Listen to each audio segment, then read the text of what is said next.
We're talking about putting it all together this week in the sense of putting together a forecast. If you're going to forecast what something is going to be in the future, you kind of got to know what it is now. So we talk about a lot in this chapter about observations, putting them together, trying to determine the best current conditions. With that in mind, we'll start here at the surface. So this is Sunday afternoon, and I'm trying to make a forecast for parts of Ohio, West Virginia here. Not going to be very specific. The reason I'm picking that area is that tomorrow afternoon and evening, the Severe Storms Forecast Center in Norman, Oklahoma, is projecting a slight risk of severe thunderstorms there. So you would think, oh, with that case, there's going to be a lot of thunderstorms around, obviously. Plenty of nasty weather tomorrow. Not always the case. We're saying that there's a slight risk, and we're saying that maybe there'll be a thunderstorm. This isn't even a certain scenario yet to say there'll be thunderstorms. So let's look at this in a little bit. Observation wise, we have surface observations. Notice down over the Gulf of Mexico, we have a number of surface observations there out in the Atlantic. These are all buoys. All this information is looked at. We want to understand where air masses are. Well, we have one air mass coming down out of Canada. Temperatures in the 40s and 50s, even 36 up here in Canada right now, 36 here.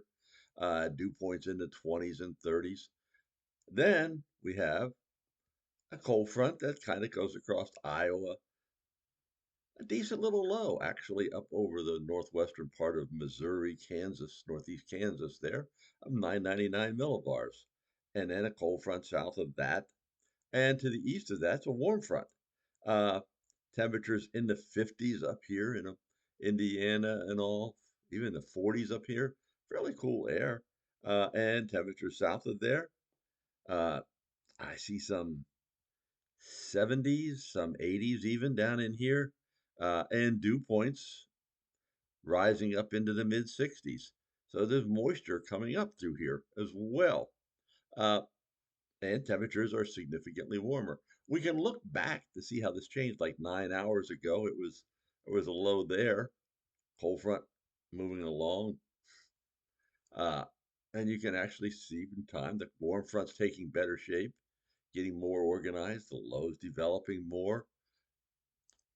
So where's this all going to play out for tomorrow? Then is this low going to go straight north? Is it going to go northeast and intensify? Is the warm front going to get all the way through Ohio and West Virginia before the low gets there and the cold air arrives? I mean, there's some pretty good breezy winds back here behind this thing pushing it along. Cold air is denser than warm air. We know that. So the cold air is pushing the front to the east. Now, that's just looking at the observational data for the surface. If you're going to understand how you're going to forecast, you've got to look at, well, what the jet stream has to show. So we've learned that the jet stream is kind of related to the fronts. Not always. We have a very strong jet over the eastern United States right now. And we have another jet streak right out here coming across the Intermountain region, and another one coming out of Canada. So there's some pretty good winds out here. This is all as of 8 a.m. this morning, Sunday morning. So, and there's good divergence in this area as well. You would think, if everything just moves right along east, but the atmosphere is dynamic. It's constantly evolving. So we know we're gaining moisture and heat from down here. We know we're increasing temperature contrast in this area. So if we're increasing temperature contrast, we're going to be strengthening the jet. The fact that there's a jet coming down out of Canada, we're going to be rounding the base of this. Where is the Rossby wave? Maybe we'll talk about that kind of thing in the broad sense that there's a broad area of low pressure up here in Canada. So somewhere in this area is where these short waves are going to be tending to intensify more. So that's part of what we're looking at. We're just trying to understand, well, right now, not bad weather. However, it is going to change. We know that. We just don't know how for sure. Well, let's take a look at satellite. This is water vapor. I like to look at water vapor because I can see spins in the atmosphere. Here's a spin, for example, off the east coast of the United States. Here's another one coming across Montana, South Dakota. We saw that in the jet a little bit. And we saw this, look at this, all the way moisture coming all the way from the Pacific into the central United States, up across this bridge of high pressure, right? Actually, in this area, we saw that when you look at the jet. Notice how the jet bulges up. These contours are bulging north here. So if they're doing that, that means we have warmer air down in this area, which we saw at the surface. So now, how's this going to evolve? We bring this information, all these upper air observations, all that satellite data, all the surface observation, and we still don't have enough. In reality, if I will set you out into northeast Kansas and might ask you, oh, is the low exactly over this one location in Kansas, or is it 20 miles to the west? Uh, Here it is, we think, at this time, but maybe that low is actually just a little bit north in Iowa. We don't have any observations in this area, so I can't tell you for sure. I can approximate it. That's what I'm doing. So all these observations are approximations. The more data, the better the approximation. The less data, the worse. Oh yeah, this very, very strong low. It was actually a pretty intense low yesterday, more intense than it is now, has a nice occluded front. That is slowing the progression of everything eastward. So if you think about it, if you're slowing things to the east and they're wanting to go there, they're going to have to develop into a wave-like pattern. So let's take a look at some stuff here. I want to start with this one. This is the jet stream. Current conditions. We just saw this. So let's move them. I am just going to start this as a loop and we'll see what happens. Notice the jet coming in here is added to this speed. We talked about the temperature contrast increasing. Look at the jet increasing. As that temperature contrast increases tomorrow, the jet's increasing even more. So you're getting more and more divergence. We actually get a jet up over 130 knots in this area tomorrow. Also, that strong low that was out here caused this to deepen, become a strong low itself as it's moving to the east. So watching this in a loop, you're able to see a developing jet streak coming towards Ohio.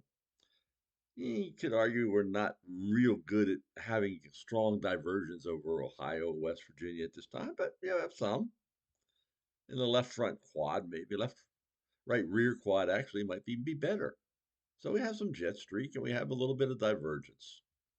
So it's interesting how that jet streak grew as it came east, all because of the low that was further east blocking it, momentum coming in from Canada and intensifying contrast in air masses, all things you've learned about. So let's take a little more look at something. If I'm looking for severe weather, or I'm even looking for rain, I need moisture, right?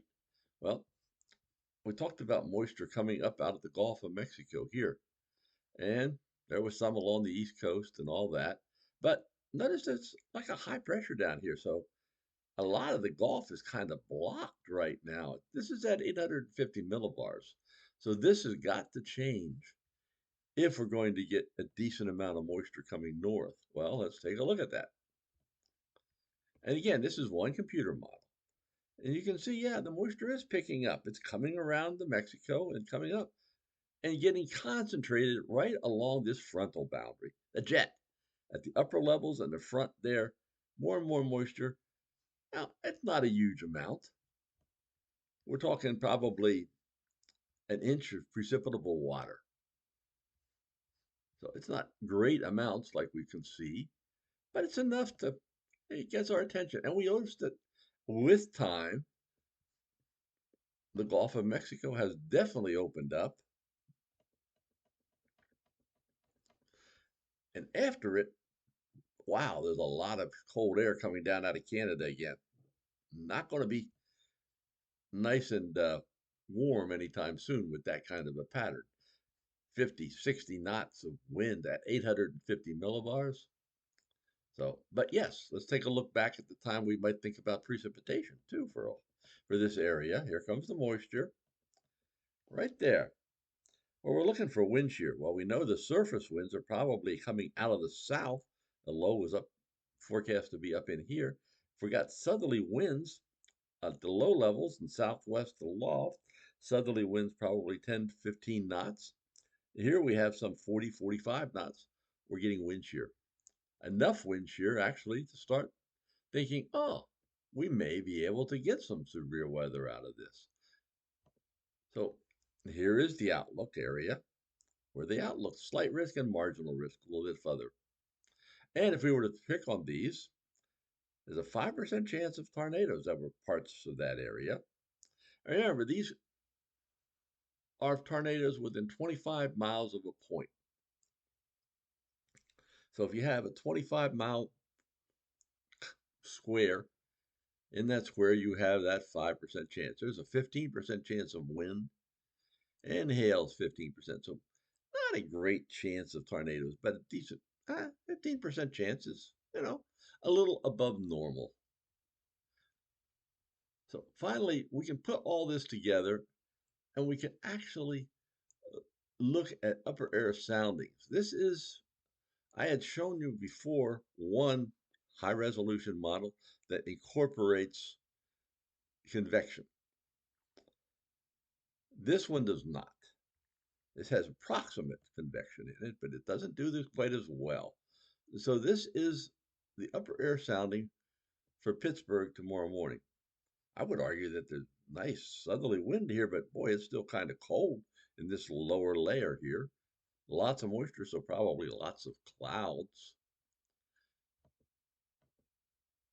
Notice how during the day, the temperatures at the surface go from 50 to below 50. They're into the 50s. Now they're into the 60s. And they stay in the 60s, but notice the sounding. It becomes more and more dry adiabatic, maybe not quite, more moist adiabatic. So there's some instability. Here's a moist adiabat. Look how it go up. If I take that first little bit of sounding, I get all the way up into right there before it reaches stability again. Not great, not a tremendous amount of instability, but there is some. And when is this timing? Tomorrow evening. When's the timing of the front in this area around Pittsburgh? Tomorrow evening. All this is telling me is that we have some instability, we have wind shear, we might be looking at the potential for some thunderstorms and severe weather. We have some upper level jet helping the divergence aloft. We have a low level cold front moving through. So if I'm forecasting, I'm giving at least a chance, maybe a likely chance. I'm not that impressed with all the moisture and everything to go, wow, there's going to be a lot of showers and thunderstorms. But I may be seeing clouds changing from real low in the morning to lifting up in the afternoon. And then thunderstorms, cumulus clouds developing. Finally, I wanted to show you. This is high resolution, short range forecast. They don't go long. This is tomorrow afternoon at Pittsburgh. They're called plumes. The reason they're called plumes is you can see a plume of computer models at individual points in time. So we'll start with temperature. Notice the temperature tonight drops into the low 50s there. Tomorrow afternoon, temperatures range anywhere on these models from about 75 to 65. That's a 10-degree spread. I wouldn't want to put that in the forecast or over 10. It's a 75 to about 60. So it's a 15-degree spread. So no, I wouldn't want to put that in the forecast. If I'm trying to make a forecast, I don't want to miss it by more than 2 or 3 degrees. So average right in here, most of the models are concentrated. That's the median, 69.24. So 70 degrees. So if I were forecasting, just based on this, I would say the high in Pittsburgh tomorrow is around 70 degrees. I want to look at the dew points too, though.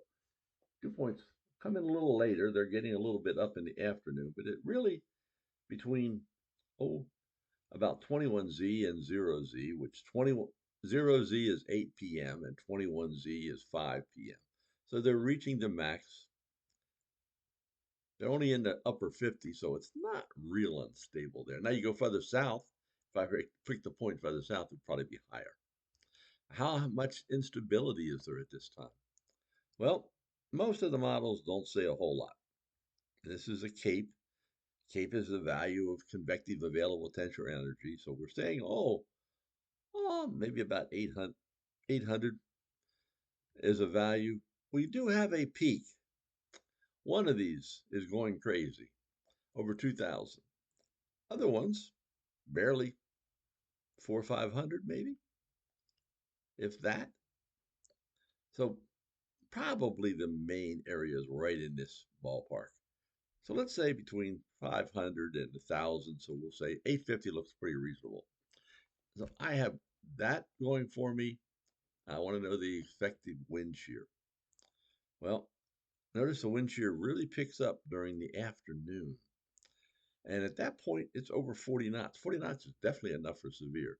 So I have showed you a sounding that has changed and becomes more favorable for severe weather and precipitation. I've shown you an upper level jet that's coming through tomorrow. We have a cold front that's coming through as well. All of this is leading me to a forecast tomorrow of some scattered showers. A little bit south of Pittsburgh, I would probably have a higher probability of precipitation and a better chance of severe weather. The further north of Pittsburgh, I'd have less of chance of severe weather. And temperatures, I want to show you those temperatures again. After this front goes through tomorrow, notice the highs. This is on Tuesday's highs, are back into the 50s, and they're even colder on Wednesday. So that trough of low pressure that we saw developing continues to deepen. Yes, the cold front's moved on to the east, but all that northwest flow we saw coming in is pulling in a lot of colder air. So we're back into the cold for a while here after this next front. So I hope you got a little bit out of looking at all of this. This is putting everything together you've learned, trying to make a forecast for your area. So let me know if you have any questions. And maybe you can check to see if it's going to work out as well.